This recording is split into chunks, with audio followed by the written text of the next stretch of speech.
大家好，这里是花花世界的频道。随着秋天的深入，温度也渐渐降了下来。如果你在平时养护中遇到多肉化水、黑腐、土长，以及不知道该如何有效浇水时，还请关注我的频道，相信这里有你想要的答案。说到浇水，特别是刚刚养肉的新手，热情很高，没事就会给多肉喷喷雾、浇水。还有一些花友把握不住浇水的时机，这些最后都导致入手的肉驾鹤西去。那么如何合理给多肉浇水？下面汇总了多肉浇水要点，希望能够帮到你。1. 浇水频率。浇水是个大问题，初入坑的肉友总是会问，多久浇一次水？1周、20天还是1个月？不管回答多少天，都是想偷懒，因为永远都不能脱离环境去讲浇水的问题。有些肉友以为多肉植物、仙人掌类植物生长在沙漠，不需要浇水，买回来的肉一次也没浇过水，就这么活生生的渴死了。多肉、仙人掌类都是植物，同样需要水，只是储存水的能力强，耐干旱的能力比其他植物强。就像骆驼耐饿耐渴，不代表它不需要吃喝。基本原则：干透浇透。所以浇水3年功，永远不能脱离环境讲浇水。一般情况下，给多肉浇水要浇透。浇透的程度是，水会从花盆底部洞中漏出来，然后等土干透了再浇水。所以要注意土的状态，土的状态不能直观的看出来。所以有2个间接的方法，了解多肉是否需要浇水。1. 颠重。浇透后的土很重，土干了变轻，但是这个手感很微妙，还是要多练。如果你有实验精神，你可以浇水前连盆一起称一次，浇完水称一次，等重量减少到浇水前的重量，就可以浇水了。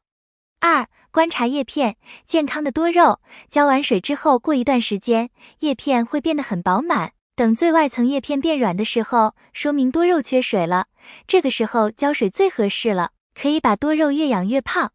2. 不同情况下的浇水。1. 刚上盆、换盆、扦插的多肉，需要用潮土上盆，且不要浇水。在上盆换盆时，一般都会进行休根，和扦插一样，都需要等待新根长出来，这个过程是缓根或浮盆。缓根要注意2点，第一，栽种的时候土要微潮，含有一点水汽就好，千万不要太湿。第二，缓根期间不要浇水，不要太阳直晒，等植物新根长出来再浇水。缓根时间一般为1至2周。有一点水汽能够刺激多肉发根，而水过多会将埋在土里的部分泡腐烂，多肉就挂了。所以一定要忍住缓根浮盆期间别浇水。如果你实在忍不住，可以在多肉叶片上用喷壶喷一点水，少喷一点不要积水。2. 盆的材质要透气性好。选盆最好要盆底有洞，透气性好的。透气性好的材质有陶、紫砂等，土干的快，浇水频率要提高。透气性差的材质，瓷、玻璃等，土干的慢，浇水频率就要低。3. 不同季节天气下的浇水。1. 迎小雨、地连阴雨。很多肉友就担心下雨天，自己放到外面露养的多肉，要不要拿进来？其实是不需要的。首先，你的肉是露养的，不要把它想得那么娇气，经历风雨洗练的肉会更强壮。并且，雨水中会有微量元素，会是好的肥料。雨水还可以起到冲洗灰尘的作用。但是，如果你的肉一直在室内养着，那就不要突然拿出去淋雨了。要给多肉一个时间去适应环境。环境的突变，不管是人还是肉都是受不了的。放在外面露养的多肉，偶尔淋雨有益身心健康，但是南方春夏连阴雨，泡在水里，久了后多肉根部无法呼吸，会烂根。这种情况就要避雨。而且梅雨季节空气湿度也大，室内养的多肉要注意通风。2. 夏天浇水要增加。夏季温度很高，蒸发量大，浇水的频率相应就会增加。夏季浇水最好在早晚天气凉的时候。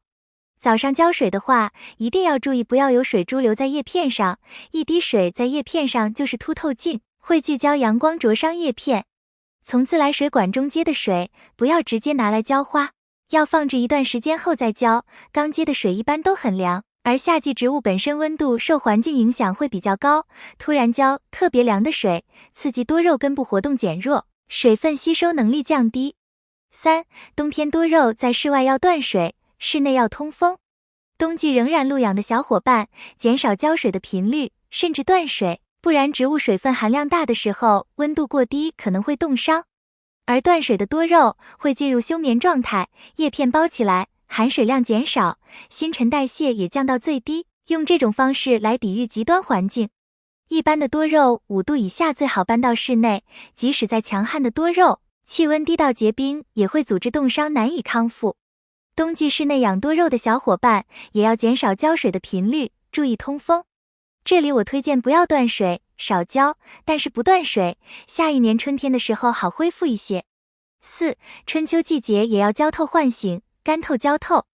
有些肉有越冬或越夏会断水，但也不能直接断开，断水要循序渐进，一次比一次少浇，间隔时间加长，直至不浇水。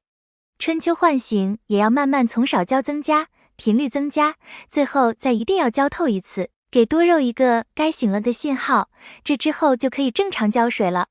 在生长季3到4月9到10月，多肉开始更容易发根，生长速度加快。这时可以放心的浇水，而不用担心徒长，当然还是要保证阳光充足。